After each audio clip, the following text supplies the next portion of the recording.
It was a day of two halves, really. Do you think for Essex? It starts off with it was hard work out there, and then suddenly in the evening session it turned Essex's way. Yeah, we obviously didn't start as we wanted to with the ball.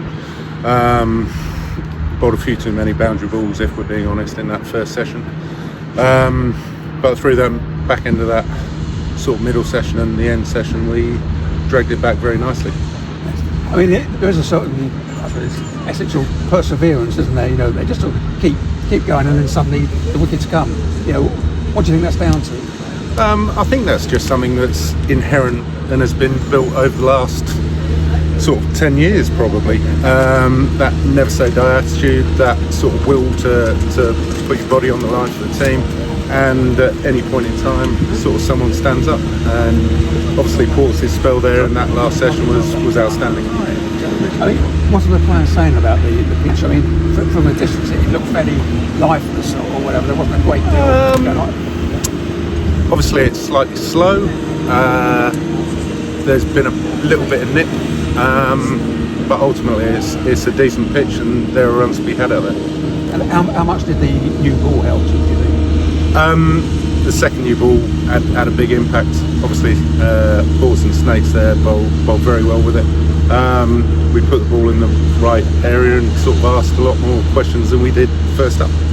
I mean, it was probably the third new ball, wasn't it? The second one was topped out of the ground to start off with and came back in a... Yeah, probably not the best start to that second new ball, but after that, no, we hit our straps nicely in the last session. So, what do you feel is going to happen tomorrow? Obviously you need to get those two hits quickly.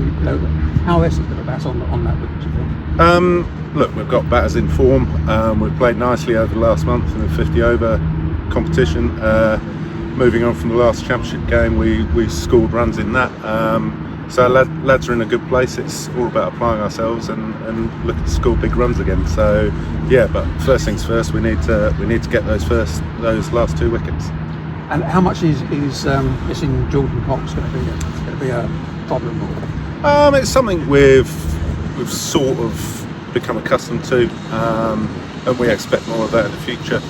Obviously, he's a high class player, and we want him to play for England and want him to sort of not be with us. When he is with us, it's obviously a massive sort of bonus for us. As I said, he's highly skilled. He's having the season that he could only dream of. But Charlie Allison's back at 4 where Coxie has been, and Charlie's on the back of 3 championship hundreds in this last little bit. So yeah, I think we're confident.